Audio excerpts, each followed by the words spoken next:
నమస్కారం టాప్ తెలుగు మీడియాకి స్వాగతం. హెడ్లైన్ చూద్దాం.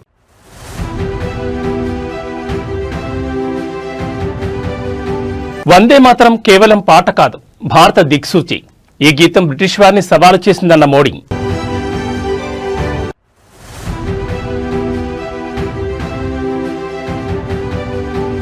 గంగవరం పోర్టు దగ్గర ఉద్రిక్త వాతావరణం. సెటిల్మెంట్ ఒప్పందం ఉల్లంఘనపై కార్మికుల ఆగ్రహం.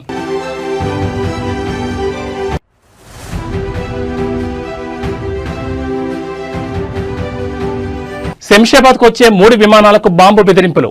బాంబ్ డాగ్ స్క్వాడ్లతో ముమ్మరంగా తనిఖీలు.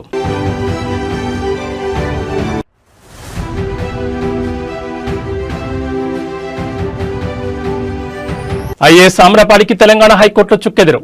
క్యాట్ ఉత్తర్వులపై స్టే విధించిన ధర్మాసనం.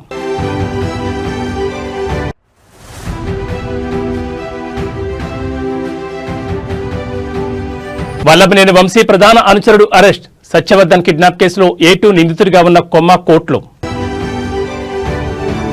ఇక డీటెయిల్స్ చూస్తే వందే మాత్రం కేవలం పాట కాదని, ఇది రాముడి భారత్ దార్శనికతను ప్రతిబింబిస్తుందని ప్రధాని మోడీ అన్నారు. వందే మాత్రం 150వ వార్షికోత్సవం సందర్భంగా పార్లమెంట్లో మోడీ ప్రత్యేక చర్చ ప్రారంభించారు.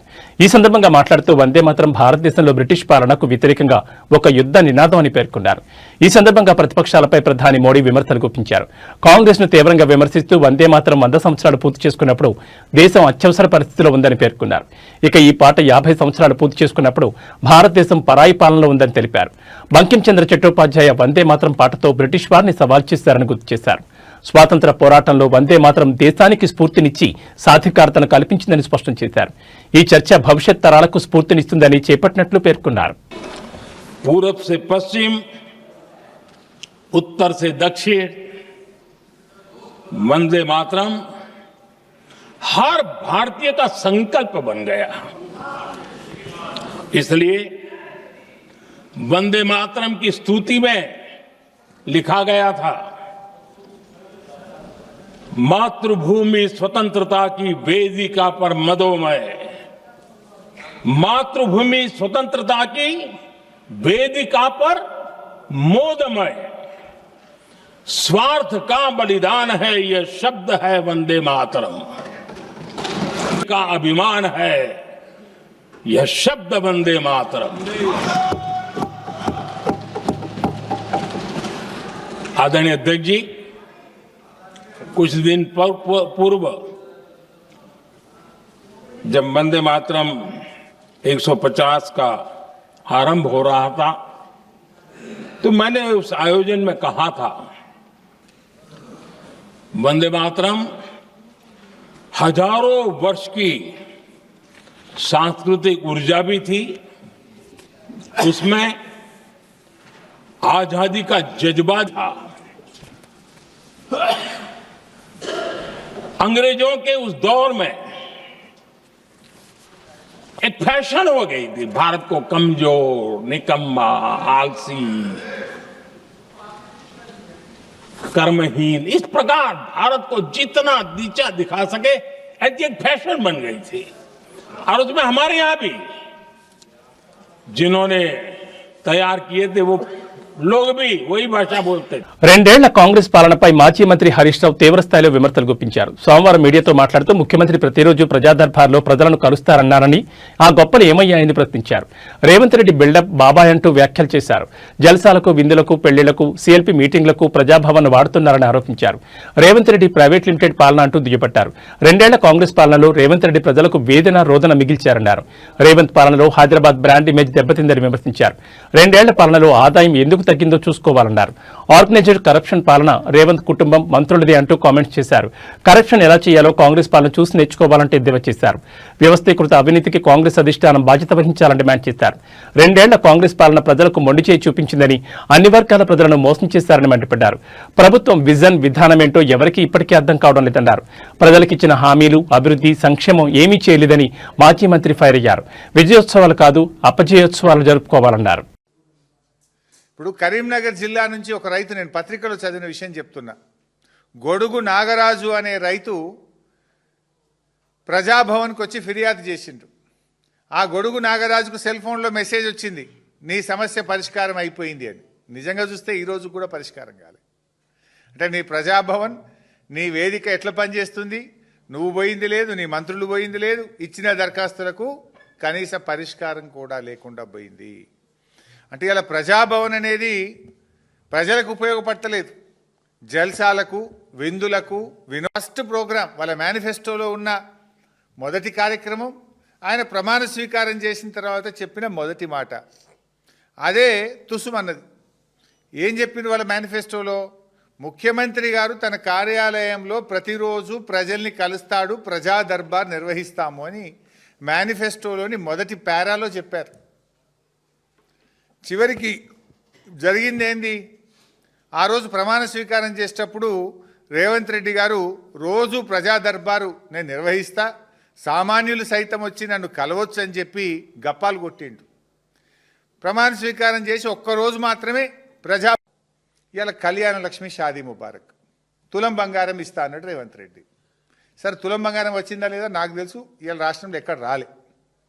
చివరికి పరిస్థితి ఏడికి వచ్చిందంటే మొన్న రామగుండం ఎమ్మెల్యే గారు చెక్ ఇచ్చింది, కళ్యాణ లక్ష్మి చెక్, నేను టీవీలో చూసిన. సంకల బిడ్డనెత్తుకొని వచ్చింది ఆమె, పెళ్ళై పిల్ల పుట్టినాక చెక్ వస్తుంది. నీ తులం బంగారం రాకపోయే కానీ చివరికి చెక్ ఎప్పుడు వస్తుంది అంటే పిల్ల పుట్టినాక వస్తుంది. వీళ్ళ మేనిఫెస్టోలో ఏం పెట్టారు తెలుసా? పెళ్లి కాకముందే పెళ్లి మండపములోనే పెళ్లికి అందేటట్టు తులం బంగారం ఇస్తాం, చెక్కు ముందే ఇస్తాం. ఇప్పుడు మరి ఏమొచ్చింది? తులం బంగారం రాలే, పిల్ల పుట్టినాక చెక్ వచ్చే కాడికి వచ్చింది. ఇవాళ కళ్యాణ లక్ష్మి కింద ఈ రాష్ట్ర ప్రభుత్వం ఇక ఈయన మాట్లాడితే దుబారా గురించి, మా ప్రభుత్వం గురించి గతంలో అబద్ధాలు మాట్లాడిండు. రేవంత్ రెడ్డి గారు ఒక క్యాంప్ ఆఫీస్ కడుతుండే, ఇప్పుడు మొదలు దానికి 10 కోట్లు శాంక్షన్ చేసిండ్రు, సాల్తలేవంటే 30 కోట్లు శాంక్షన్ చేసిండ్రు, 30 కోట్లు చాలతలేవంటే 70 కోట్లు శాంక్షన్ చేసిండ్రు. ఇప్పుడు 70 చాలతలేవంటే 100 దాటుతుందట. మళ్ళీ అది ఎక్కడ కడుతుండ్రు? ఇది ఎంసీహెచ్ఆర్డీలో దాదాపు 100 కోట్లు పైచిలకు ఖర్చు పెట్టి ముఖ్యమంత్రి గారు క్యాంప్ ఆఫీస్ కడుతుంటారు. అవసరమా నీకు 100 కోట్లు? పేదవాళ్లకు ఫీజు రియంబర్స్మెంట్ అడిగితే నన్ను కోసుకత్తి నుండి పైసలు లేవంటాడు. ఈయన ఫుట్బాల్ షోకుల కోసం, ఈయన ఫుట్బాల్ ఆడడం కోసం, ఈయన ఒక్కడి కోసమే 5 కోట్లతోని మాజీ మంత్రి ఎమ్మెల్యే జగదీష్ రెడ్డి ముఖ్యమంత్రి రేవంత్ రెడ్డిపై అలాగే ఎస్ఆర్బీసీ ప్రాజెక్టు పూర్తి చేయడంలో కాంగ్రెస్ వైఫల్యంపై తీవ్రస్థాయిలో ధ్వజమెత్తారు. ఎస్ఎల్బీసీ టన్నెల్లో చిక్కుకున్న మృతదేహాలను వెలికితీయడం కూడా చేతకాని ప్రభుత్వం ఈ ప్రాజెక్టును పూర్తి చేస్తామంటే ప్రజలు ఎలా నమ్మాలని జగదీష్ రెడ్డి ప్రశ్నించారు. కేటీఆర్ బయటపెట్టిన 5 లక్షల కోట్ల భూకుంభకోణం కారణంగా ముఖ్యమంత్రి రేవంత్ రెడ్డి ఫ్రస్ట్రేషన్లో ఉన్నారన్నారు. అందుకే ఆయన కేసీఆర్ గురించి నీచంగా మాట్లాడుతున్నారని ఆరోపించారు. పాపం ఎప్పుడు తన సహజ స్వభావాన్ని ఇంకా కూడా విడనాటం లేదు. 2 సంవత్సరాలు పూర్తయినా కూడా చేస్తున్నదేమో ప్రజాపాలన పేరు మీద పర్యటనలు. ఒకవైపు ఎన్నికలు జరుగుతున్న సందర్భంలో టెక్నికల్ గా కేవలం ఒక సాకు తీసుకొని పట్టణాలలో సమావేశాలు పెడుతున్నా అని చెప్పి, అది కూడా ఖాళీ కుర్చీలకే ఉపన్యాసం ఇస్తూ మళ్లీ నోటికొచ్చినట్టు రోత మాటలు మాట్లాడుతున్నాడు. చాలా అసహ్యంగా, చాలా జుగుప్సాకరంగా ఉంటున్నాయి ముఖ్యమంత్రి మాటలు. ఎవడైనా పదవిలోకి వచ్చినప్పుడు కనీసం మారుతారు. ప్రతిపక్షంగా ఉన్నప్పుడు ఉపయోగించిన భాషను కానీ పదాలను కానీ జనరల్ గా వాడరు. అవాళ కొంత పౌరుషంగా మాట్లాడతారు, కొంచెం ఆవేశంగా మాట్లాడతారు. ఆ తర్వాత సహజంగానే అధికారంలోకి వచ్చినప్పుడు మళ్లీ బాధ్యతాయుతంగా మాట్లాడతారు. ఎక్కడైనా ఎవరైనా ఒక చిన్న సర్పంచ్ పదవి నుంచి మొదలు పెడితే పై వరకు కూడా ఒక వార్డు మెంబర్ కూడా నేను వార్డు మెంబర్ అయినా అని చెప్పి బాధ్యతగా ప్రవర్తిస్తాడు. కానీ వాళ్ళ ఈ ముఖ్యమంత్రికి ఆ మాత్రం విజ్ఞత కూడా లేదు. చాలా అసహ్యంగా మాట్లాడుతూ ఉన్నాడు. రోజు రోజు పెరిగిపోతుంది. బహుశా ఈ మధ్యకాలంలో ఒక 2-3 నెలల క్రితం కొద్దిగా మారిండు ముఖ్యమంత్రి అని చెప్పి కొంతమంది చర్చించుకుంటుంటే నేను విన్నా.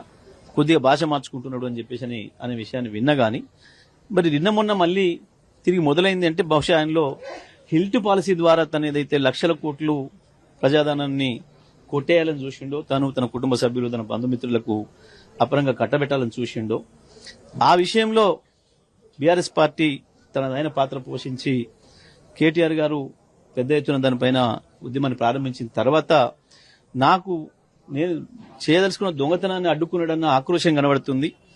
బహుశా దాని వల్లనే మనిషి కొంత కింది మీద అవుతున్నాడు. బహుశా దాని ప్రభావం అనుకుంటున్నా. ఆ ఆక్రోశం నుంచి వచ్చేవే ఈ బూతులని నేను అనుకుంటా ఉన్నా.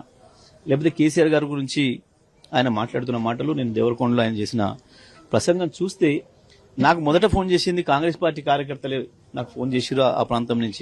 ఐఏఎస్ అధికారిని అమరాపాలికి తెలంగాణ హైకోర్టులో చుక్కెదురైంది. గతంలో అమరాపాలిని తెలంగాణ రాష్ట్రానికి కేటాయించాలని సెంట్రల్ అడ్మినిస్ట్రేటివ్ ట్రిబ్యునల్ ఇచ్చిన ఆదేశాలపై హైకోర్టు స్టే విధించింది. క్యాట్ జారీ చేసిన ఈ ఉత్తర్వులను నిలిపివేస్తూ తెలంగాణ హైకోర్టు మధ్యంతర ఉత్తర్వులు జారీ చేసింది. దీంతో అమరాపాలికి కేటాయింపు విషయంలో తాత్కాలికంగా అడ్డంకి ఎదురైంది. ఈ సందర్భంగా హైకోర్టు ఐఏఎస్ అమరాపాలికి కౌంటర్ దాఖలు చేయాలని సూచించింది. అనంతరం ఈ కేసుకు సంబంధించిన తదుపరి విచారణను 6 వారాలకు వాయిదా వేస్తున్నట్లు తెలంగాణ హైకోర్టు తెలిపింది. హైకోర్టు తాజా ఉత్తర్వులతో ఈ ఐఏఎస్ అధికారిని కేటాయింపు వ్యవహారం మరోసారి వార్తల్లో నిలిచింది.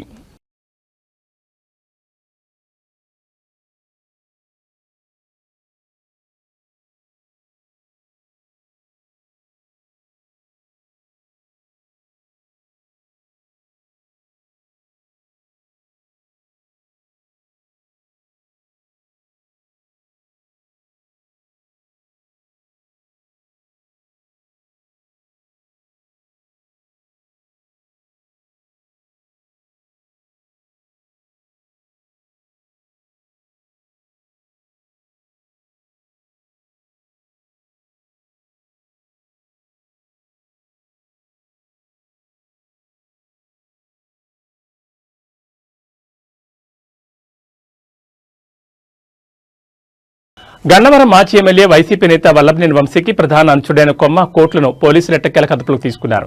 సంచలనం సృష్టించిన సత్యవర్ధన్ కిడ్నాప్ కేసులో A2 నిందితుడిగా ఉన్న కోర్టులు గత కొంతకాలంగా అజ్ఞాతంలో ఉంటూ పోలీసులకు చిక్కకుండా తప్పించి తిరుగుతున్నాడు. కోర్టులు ఆచూకీపై పక్కా సమాచారం అందుకున్న పటమట పోలీసులు ప్రత్యేక బృందాలను రంగంలోకి దింపి అతన్ని అరెస్ట్ చేశారు. సత్యవర్ధన్ బెదిరించి కిడ్నాప్ చేసిన వ్యవహారంతో పాటు గన్నవరం టీడీపీ కార్యాలయంపై జరిగిన దాడి కేసులో కూడా కోర్టులో నిందితుడిగా ఉన్నట్లు పోలీసులు తెలిపారు. ఈ 2 కీలక కేసుల్లో అతని పాత్రపై లోతుగా విచారణ జరుపుతున్నామని పేర్కొన్నారు. ప్రస్తుతం కోర్టులను అదుపులోకి తీసుకున్న పోలీసులు ఇవాళ అరెస్టును అధికారికంగా నమోదు చేసి కేసు వివరాలను మీడియాకు వెల్లడించే అవకాశం ఉంది. ఇదే కిడ్నాప్ కేసులో గతంలో వల్లభనేని వంశీ కూడా అరెస్టు కావడం, అనారోగ్య కారణాలతో జైల్లో ఇబ్బందులు ఎదుర్కొని ఆ తర్వాత విడుదల కావడం తెలిసిందే.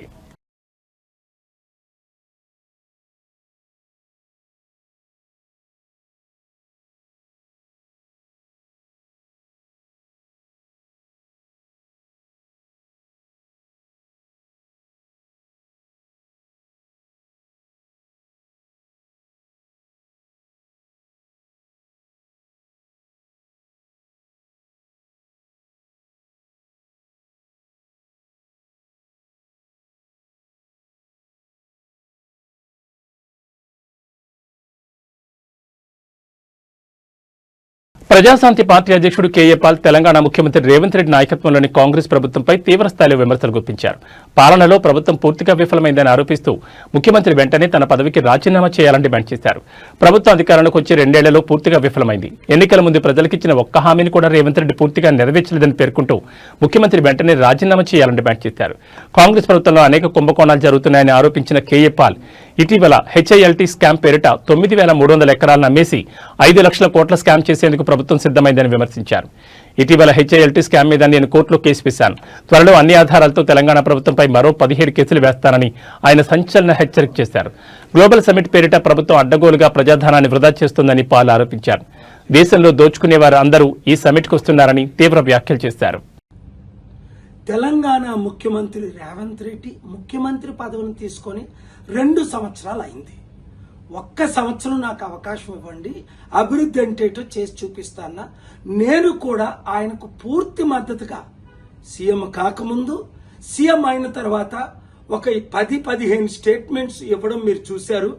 7-8 సార్లు ఆయనతో కలిసి అనేక సలహాలు ఇచ్చి రాష్ట్ర అభివృద్ధి కొరకు, ప్రజల అభివృద్ధి కొరకు ఏం చేస్తే అప్పుల నుంచి బయటపడతామని చెప్పాం. కానీ ఆయన వినలేదు సరికదా, ఎగ్జాక్ట్ గా ఆపోజిట్ చేసి నేను ఇచ్చిన సలహాలకు అన్నిటికీ వ్యతిరేకంగా పనిచేసి ఈ రోజు తెలంగాణ రాష్ట్రాన్ని సర్వనాశనం చేసినందుకు తక్షణమే ఆయన రాజీనామా చేయాలి. ఎందుకు రాజీనామా చేయాలి? కారణాలు బాగా వినండి. 1, 6 గ్యారంటీలు ఆయన ఇచ్చారు, 1 గ్యారంటీ కూడా నెరవేర్చలేదు. అందులో 2 లక్షలు తులం బంగారం మినేస్తాన్నారు, ఇవ్వలేదు. 2 లక్షల రైతులకు రుణమాఫీ చేస్తానన్నారు, చేయలేదు. 5 లక్షల నుంచి 10 లక్షలు కంపెనీలు పెట్టిస్తానన్నా, లేదు. 2 లక్షల ఉద్యోగాలు భర్తీ చేస్తానన్నా, చేయలేదు. నిరుద్యోగులకు 4,500 అన్నారు, ఇవ్వలేదు. మహిళలకు 2,500 అన్నారు, గ్యాస్ సిలిండర్. ఇలాగ చూసుకుంటూ పోతే 100 వాగ్దానాలకి కంటే ఎక్కువ ఇష్టం వచ్చినట్టు నోటుకొచ్చినట్టు అబద్ధ వాగ్దానాలు ఇచ్చి ఓట్ల కొరకు అందరినీ మోసం చేశానని ఆయనే ఒప్పుకున్నారు. ఇప్పుడేంటి, డబ్బు లేదు నన్ను కోసుకు తినండి అంటున్నారు. అలాంటప్పుడు హైదరాబాదు దేశంలో నెంబర్ 1 సిటీ, అన్ని సిటీల కంటే. అలాంటి హైదరాబాదు రియల్ ఎస్టేట్ ఇప్పుడు పడిపోయింది. ఈ అపార్ట్మెంట్ ₹1,00,00,000 ఉన్నది 50 లక్షలు అయిపోయింది. ఎకరం ₹1,00,00,000 ఉన్నది 50 లక్షలు అయిపోయింది. వందల కంపెనీలు హైదరాబాద్ విడిచిపెడుతున్నారు. బాగుపడింది ఎవరు? ఆయన అన్నదమ్ములు లక్షల కోట్లు సంపాదించుకున్నారని ఆరోపణలు. ఆయన చుట్టూ ఉన్న మినిస్టర్లు వందలు వేల కోట్లు సంపాదించుకున్నారని చూసాం కదా. పొంగులేటి శ్రీనివాసరెడ్డి రెవెన్యూ మినిస్టర్ కొడుకు మీద రుజువులతో ఎఫ్ఐఆర్ అవ్వడం, వందల వేల కోట్లు ఆస్తి దోచుకోవడం. ఇప్పుడు 9,292 ఎకరాలు, దాదాపు 5-6 లక్షల కోట్లు విలువైన ప్రాజెక్టులు తన బినామీలకో ఇతరులకో ఇస్తున్నారని ఆరోపణలు ఇన్వెస్టిగేట్ చేయమని గంగవరం పోర్టు వద్ద ఉద్రిక్త పరిస్థితులు నెలకొన్నాయి. అదాని గంగవరం పోర్టు యాజమాన్యం వ్యవహార శైలికి నిరసనగా నిర్వాసిత కార్మికులు పోర్టు ముట్టడికి పిలుపునిచ్చారు. గతంలో వన్ టైం సెటిల్మెంట్ కింద కార్మికులతో చేసిన ఒప్పందం నెరవేర్చకపోవడమే ఈ ఆందోళనకు కారణమైంది. సెటిల్మెంట్ ఒప్పందం ఉల్లంఘనపై కార్మికులు ఆగ్రహం వ్యక్తం చేస్తున్నారు. నిర్వాసిత ఉద్యోగులకు వన్ టైం సెటిల్మెంట్ గా 27 లక్షలు చెల్లించేందుకు పోర్టు యాజమాన్యం హామీ ఇచ్చింది. 60 రోజుల్లో మొత్తాన్ని చెల్లిస్తామని ఒప్పందం కుదిరినప్పటికీ ఇప్పటి వరకు కార్మికులకు కేవలం 4,80,000 చెల్లించినట్లు సమాచారం. తమకు రావాల్సిన మరో 2,30,000 చెల్లింపును ఇన్కమ్ ట్యాక్స్ పేరుతో నిలిపివేసి కాలయాపన చేయడం కార్మికుల్లో తీవ్ర ఆగ్రహానికి దారితీసింది. పెండింగ్ లో ఉన్న 2,30,000 వెంటనే విడుదల చేయాలని కార్మికులు ప్రధాన డిమాండ్గా ఉంది. అదే సమయంలో ఆందోళన చేస్తున్న కార్మికులు కమిటీ సభ్యులపై ఉన్న పోలీస్ కేసులను తక్షణం ఎత్తివేయాలని డిమాండ్ చేస్తున్నారు. ఇప్పటికే గంగవరం పోర్టు కాలుష్యంతో ప్రజలు కార్మికులు ఇబ్బందులు పడుతుండగా ఇప్పుడు వేతనాలు సెటిల్మెంట్ పేరుతో ఇలా వేధించడం సరైంది కాదని కార్మిక సంఘాలు మండిపడుతున్నాయి. మా కార్మిక సమస్యలు వెంటనే పరిష్కరించాలి. అక్రమంగా పెట్టిన కేసులు ఇమ్మీడియట్లీ ఎత్తివేయాలి. అక్రమంగా పోలీస్ కేసులు ఎత్తివేయాలి.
హైదరాబాద్లోని శంషాబాద్ రాజీవ్ గాంధీ అంతర్జాతీయ విమానాశ్రయంలో బాంబు బెదిరింపులు తీవ్ర కలకలం రేపాయి.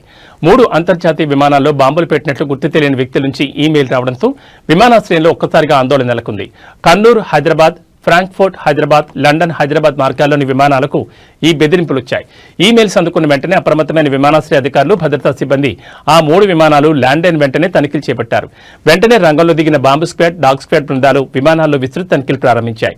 ప్రయాణికుల లగేజ్, క్యాబిన్ బ్యాగ్లతో పాటు కార్గో విభాగాన్ని కూడా క్షుణ్ణంగా పరిశీలిస్తున్నారు. మరోవైపు ఈ బెదిరింపు ఈమెయిల్స్ ఎక్కడి నుంచి వచ్చాయనే దానిపై సైబర్ క్రైమ్ విభాగం పోలీసులు దర్యాప్తు ప్రారంభించారు. ఈ ఘటనతో విమానాశ్రయంలో భద్రతను మరింత కట్టుదిట్టం చేశారు.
వైజాగ్ స్టీల్ ప్లాంట్ లో మరో ఉద్యమం ప్రారంభమైంది. ఉక్కు నిర్వాసిత ఐక్య సంఘం ఆధ్వర్యంలో నిర్వహించిన చెలో Visakha steel plant main gate కార్యక్రమం ఉధృతంగా మారింది. ప్లాంట్ ఏర్పాటు కోసం భూములిచ్చిన ఆర్ కార్డు కలిగి ఉన్న ప్రతి కుటుంబానికి ఉద్యోగం ఇవ్వాలని, లేదంటే వారి భూములు తిరిగి ఇవ్వాలని నిర్వాసితులు స్పష్టమైన డిమాండ్లతో ఆందోళన దిగారు. నిరసనలో పాల్గొన్న నిర్వాసితులు భారీ సంఖ్యలో ప్లాంట్ మెయిన్ గేట్ కు చేరుకున్నారు. రోడ్డుపై బైఠాయించి నిరసన చేపట్టడంతో స్టీల్ ప్లాంట్ కు వెళ్లే ప్రధాన రహదారి పూర్తిగా బ్లాక్ అయింది. ఉద్యోగులు విధులకు వెళ్లకుండా వాహనాలు నాపి నిరసన తెలిపారు. ఇదిలా ఉండగా ఘటనా స్థలానికి చేరుకున్న పోలీసులు పెద్ద సంఖ్యలో మోహరించారు. పోలీసులు నిర్వాసితుల మధ్య వాగ్వాదం నెలకొనడంతో కొంతసేపు ఉద్రిక్తత చోటు చేసుకుంది. వైలెన్స్ కు పాల్పడొద్దని పోలీసులు పలుమార్లు హెచ్చరించారు. నిరసన కార్యక్రమంలో నిర్వాసితులు తమ కుటుంబాలతో కలిసి పాల్గొన్నారు. మా న్యాయమైన హక్కులు నెరవేరే వరకు ఈ పోరాటం ఆగదని వారు ప్రకటించారు. భూములు ఇచ్చి 40 ఏళ్లకు పైగా గడిచినా వాగ్దానం చేసిన ఉద్యోగాలు పూర్తి స్థాయిలో అమలు కాలేదనే ఆవేదన మరోసారి స్టీల్ ప్లాంట్ గేట్ వద్ద హోరెత్తింది.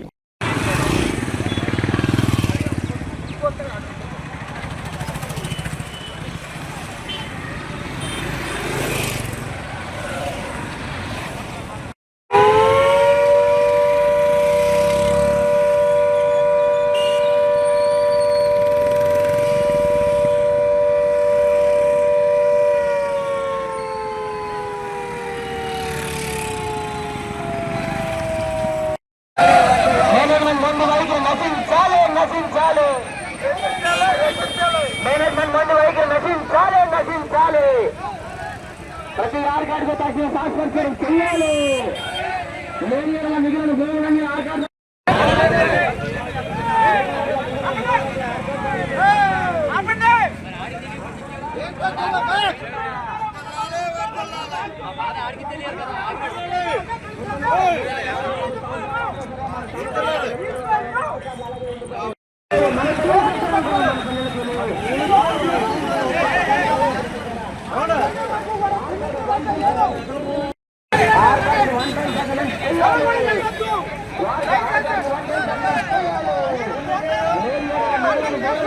శీతాకాల ప్రయాణాలు, ఇండిగో విమాన సర్వీసుల రద్దు కారణంగా పెరిగిన ప్రయాణికుల రద్దీని నియంత్రించేందుకు భారతీయ రైల్వే కీలక చర్యలు చేపట్టింది. రాబోయే 3 రోజుల పాటు దేశవ్యాప్తంగా 89 ప్రత్యేక రైళ్లు నడుపుతున్నట్లు ప్రకటించింది. ఈ రైళ్లు వివిధ రైల్వే జోన్ల పరిధిలో 100కు పైగా ట్రిప్పులు నడపనుంది. ప్రయాణికులకు ఎలాంటి ఇబ్బందులు కలగకుండా ప్రయాణాలను సులభతరం చేయడమే లక్ష్యంగా ఈ నిర్ణయం తీసుకున్నట్లు రైల్వే అధికారులు తెలిపారు. రద్దీని దృష్టిలో ఉంచుకుని సెంట్రల్ రైల్వే 14, వెస్టర్న్ రైల్వే 7 ప్రత్యేక సర్వీసులను ప్రకటించాయి. అలాగే south eastern railway, eastern railway, northern railway పరిధిలో కూడా పలు ప్రధాన నగరాల మధ్య అదనపు రైళ్లు నడుపుతున్నారు. ముఖ్యంగా ముంబై, ఢిల్లీ, కోల్కతా, లక్నో, పూణే, పాట్నా వంటి రద్దీ మార్గాల్లో ఈ సర్వీసులు అందుబాటులో ఉంటాయి. దక్షిణ మధ్య రైల్వే కూడా శనివారం నుంచి 3 ప్రత్యేక రైళ్లను ప్రారంభించింది. వీటిలో చల్లపల్లి, షాలిమార్, సికింద్రాబాద్, చెన్నై, ఎగ్మోర్, హైదరాబాద్, ముంబై ఎల్టీటీ సర్వీసులు ఉన్నాయి. ఈ ప్రత్యేక రైలు ఏర్పాటుతో సాధారణ రైళ్లపై భారం తగ్గడంతో పాటు ప్రయాణికులకు సురక్షితమైన, సౌకర్యవంతమైన ప్రయాణం వెసులుబాటు లభిస్తుందని రైల్వే శాఖ భావిస్తోంది. వివిధ మార్గాల్లో ప్రకటించిన ఈ అదనపు సర్వీసుల ప్రయాణాలకు భారీ ఊరటనిస్తున్నాయి.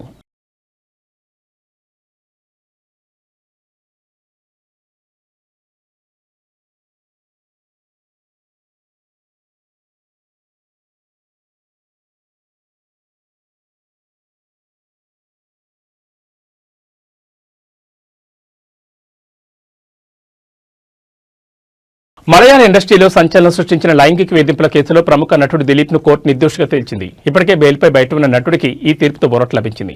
2017లో దిలీప్ తనపై లైంగిక దాడికి పాల్పడ్డాడని ప్రముఖ నటి ఫిర్యాదు చేయడం ఇండస్ట్రీని కుదిపేసింది. నటి ఫిర్యాదుతో దిలీప్ ను అరెస్ట్ చేసిన పోలీసులు ఆయన్ను జైలుకు తరలించారు. తర్వాత న్యాయస్థానాన్ని ఆశ్రయించిన దిలీప్ బెయిల్పై విడుదలయ్యారు. తాజాగా కేరళలోని ఎర్నాకుళం కోర్టు ఈ రోజు తీర్పును వెలువరిస్తూ దిలీప్ ను నిర్దోషిగా ప్రకటించింది. 2017 ఫిబ్రవరి 17న ప్రముఖ మలయాళ నటి త్రిశూర్ నుంచి కొచ్చికి కారులో ప్రయాణిస్తుండగా కొందరు దుండగులు ఆమె వాహనాన్ని అడ్డగించారు. కదులుతున్న కారులోనే ఆమెను 2 గంటల పాటు లైంగికంగా వేధించారు. ఈ దాడిని వీడియో తీసి ఆమెను అవమానించేందుకు ప్రధాన నిందితుడు పల్సర్ సునీల్ ప్రయత్నించాడు. ఇందుకోసం 1.5 కోట్లకు సునీల్ బృందంతో నటుడు దిలీప్ డీల్ కుదుర్చుకున్నారని ఆరోపణలొచ్చాయి.